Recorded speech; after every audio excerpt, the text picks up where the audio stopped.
Western nations behind mass abduction of children to destabilize Nigeria.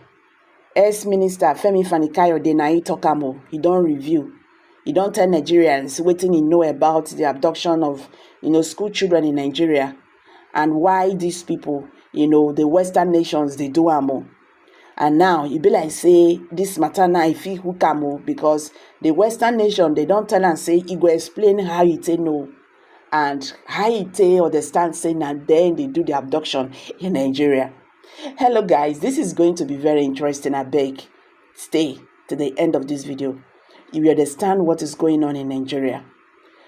One musician sing one song one time, which way Nigeria, which way to go, which way to go, because right now he sings that the country has turned upside down. We don't even know where to go, where to run to. He sings that the country is stuck, you understand, with the insecurity here and there. The worst now is the abduction of school children. So from now to 10 years time, this insecurity in Nigeria is going to be worse. There might not even be Nigeria from now to 10 years time, because they are discouraging children not to go to school. And you know what it takes. You not go to school, sure you go join them. Go carry gun now. They do what then they do. So you see what these people are doing. They are not smiling with this country. And this is scary. Let's hit the news and hear what Femi Fani-Kayode have said and what he knows about the abduction of school children and other activities, going on in Nigeria. They say, wahala no dey finish. The former aviation minister, Femi Fani-Kayode, has accused the international communities and agencies of being responsible for the continued mass abduction of pupils and children by terrorists in the country. Sahara reporters had reported how hundreds of children and women were kidnapped in Kaduna, Borno, and Sokoto within the space of 3 days by terrorists. On Thursday, terrorists abducted 287 school children in Kaduna State, and on Wednesday, at least 100 internally displaced persons were kidnapped in Borno State. The Sokoto State Police Command also confirmed the abduction of 15 Amajiri students in the Gada local government area of the state on Saturday. In response to this development, the former minister, via a press statement he issued on Saturday, stated that the abductions were intended to damage Bola Ahmed Tinubu's leadership and maybe lead to the country's dissolution. He said there are two reasons for the mass abductions and kidnappings that we are witnessing in our country today.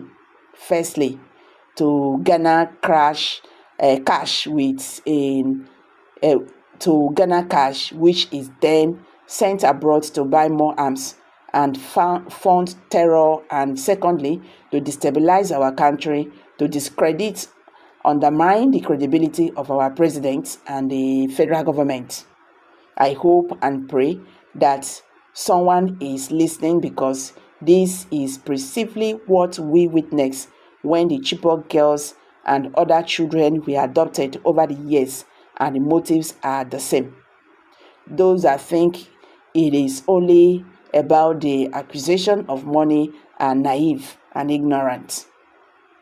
There is far more to it than that, and there are numerous shady and sinister characters, internationally criminal cartels, the foreign government and intelligence agencies, and local accomplices and facilitators that are involved in this great evil.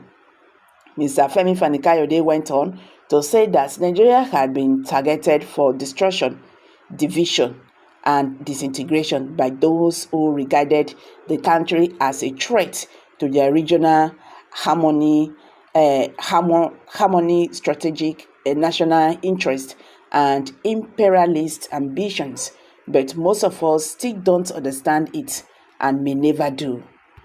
He continued, they do not want a strong, united, prosperous, and regionally dominant Nigeria, but would rather turn us into a pathetic and pitiful shadow of our former slaves, a cowardly and quavering caricature of what we once were, and a weak, divided, and headless prone and set us up for self-destruction, economic and military annihilation. They know that a strong Nigeria, like a strong South Africa, would stand up to them in the arena of world politics and international affairs and ensure that our collective interests as Nigerians and Africans will be protected. And they do not want this, he said. Ask yourself, who funds these terrorists and bandits, and where do they get their weapon from? They did it in Mali, they did it in Burkina Faso, Chad, Niger, and Algeria, Liberia, Iraq, Afghanistan, Egypt, Sierra, and so many other countries over the years and decades, and now they are doing it here. Ask yourself, who was behind the attack on a mosque in which worshippers were killed on Friday in Kaduna, and what was the purpose of this abomination and condemnable acts of terror, if not to destabilize us and create panic and chaos in our nation? Again, how is it that just a few days after the mass abduction of women in Gamburu, Ngala, Borno State, and just one day after the kidnapping of 280 female students in Kuruga, Kaduna State, yet another 15 students were adopted in Gida, Bakusu, Sokoto State just yesterday? All this nonsense must stop, and we must desist from refusing to acknowledge that we now have, and indeed have always had, a major problem which needs to be acknowledged and be resolved.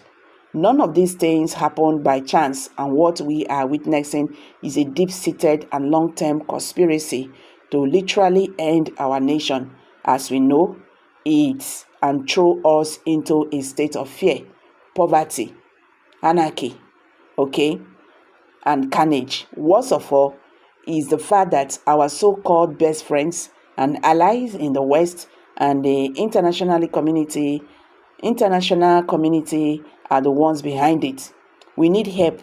If we can get it from the Russians and the Chinese and even the Iranians, in order to restore peace, respect, freedom, dignity, and prosperity, we should do so. Asking the West for help, either in intelligence gathering, advice, or covert military operations when it comes to the fight against the terrorists and insurgents in Nigeria, is like asking the big bad wolf to save Little Red Riding Hood. It cannot work, because ultimately they are the hidden hand behind our numerous travails. They are the enemy. Well, this allegation is strong. This allegation is really very, very strong. Well, I think the federal government should also help us and bring out those names of those people who are sponsoring who are sponsoring bandits and Boko Haram in Nigeria, who are funding them. They should give us their names. Nigeria need their names now, so that we can understand where these are coming from. So guys, let's hear from you. Kindly share your thoughts below in the comment section. If you're just joining us for the first time, I beg, subscribe to this channel, share this video, let it go viral.